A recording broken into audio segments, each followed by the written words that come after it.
All right, this video is a 15-month review of my Santa Cruz Bronson version 3 or generation 3, whatever you want to call it. It's going to be kind of winded and long. I'm going to tell you everything I did to the bike. The main thing, my last upgrade I did, and I kind of regret doing it at the same time, I bumped up the travel on the fork to 170, and I put a Cascade Link. Can you see it? So that Cascade Link, I really like it. Not only does it help with progression and make bottom mounts less harsh, makes it more controllable and predictable, and it just feels nice when it bottoms out with the Cascade Link. And I'm running a shock at 30% sag. That's a Fox X2. But also, the Cascade Link the bike seems to be more poppier, and small bumps compliance, I didn't notice until today. Today is the first trail ride I had with a Cascade Link. On Saturday, I took her to Bootleg Canyon for a couple of downhill runs, for about 4 downhill runs. She did great on the downhill runs. The 170 fork, I don't think I like it for trail. I noticed that on the flat sections, it was harder to weight the front end, and on the real technical steep loose climbs like you see around here, her front end was really light and it was hard to keep it down. So I don't know, I think for flowy parks 160 is better. For trail 160 is definitely better. You know, for steep downhill and chunky stuff, yeah, 170. So most likely I'll put her back to 160. But as always, you got to try it 4 or 5 times to be sure. You know, that's why one demo test on a bike is kind of stupid. You don't really get the idea what a bike can do until you ride it 4 or 5 times.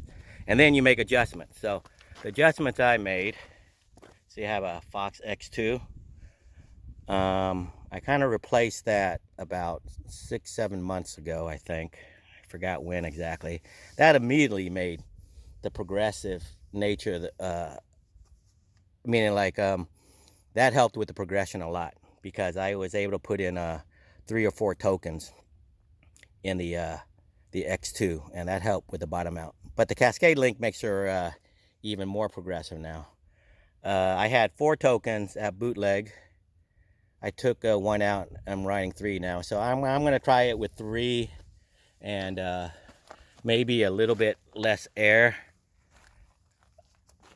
I was bottoming them out both the front and the back, and I was running a lot of air, a lot more than I normally do. I had the back at 185 and the front I had at 70.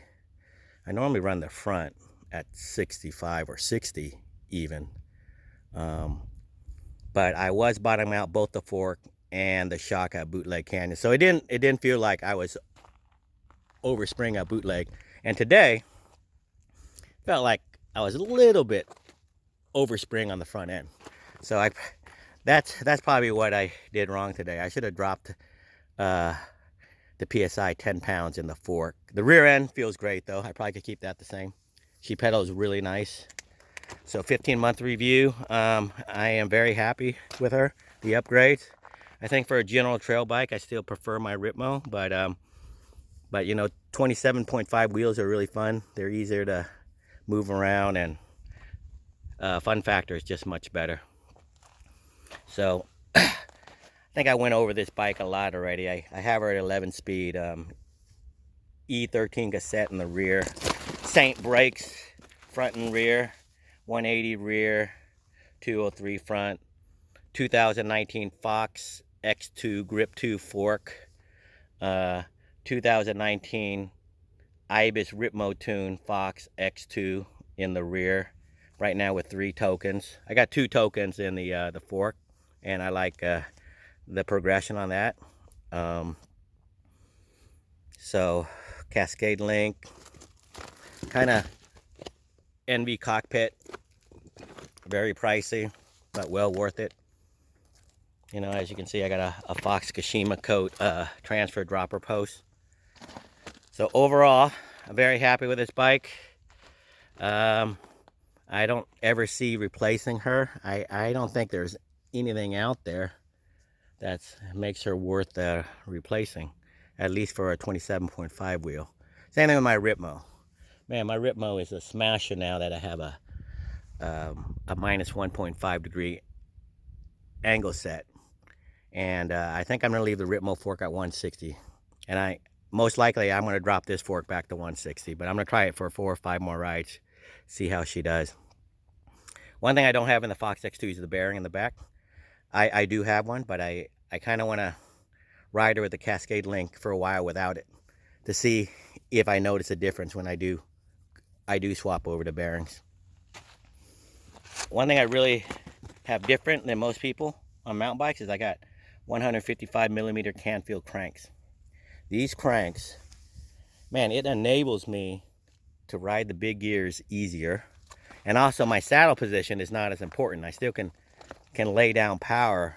I guess because I'm making smaller circles with my legs, I still can lay down more power with the saddle position. It doesn't have to be at an ideal height. I got Chris King hubs, ISO front and rear.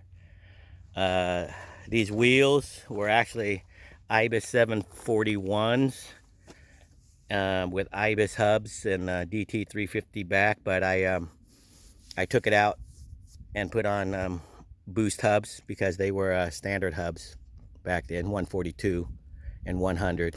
Now that it's 148 and 110. So it's boost spacing, so I could use it for this bike. It didn't cost me much to build up these wheels because I got the hubs at a used for a really good price. Not used, brand new, but secondhand, I guess. And I already had the rims, so I have let me walk around this side so you can see.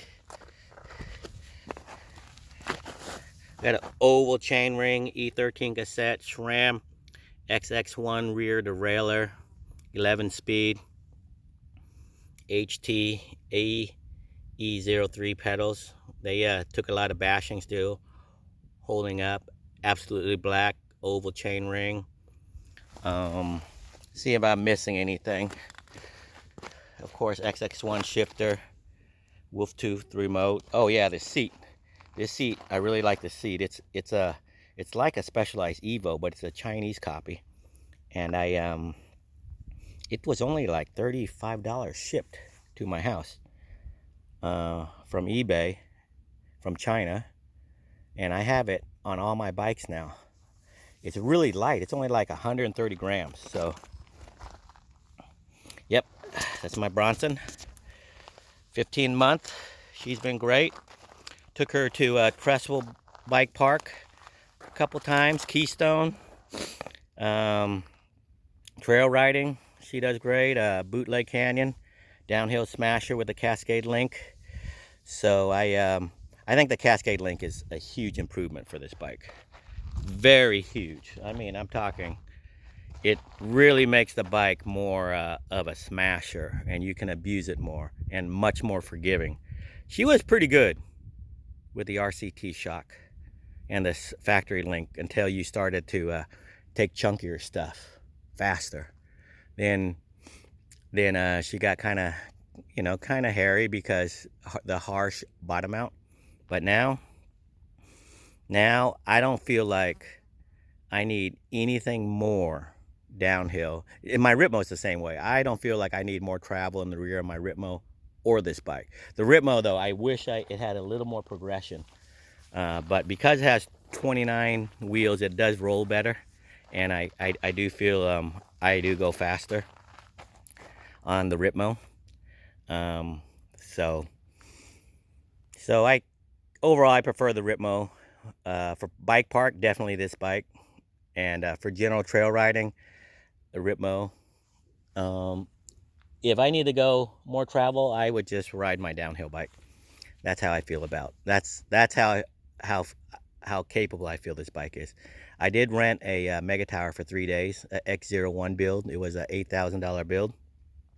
I ran it at one of those days. I took it to Crestwell Bike Park, and I actually prefer, even before the Cascade Link, I actually prefer the X2 and Bronson over the Mega Tower. It felt more plush for whatever reason. I tried to set up the Mega Tower as much as I could for that one day, but I still couldn't get it dialed in as much as my Bronson, this Bronson here.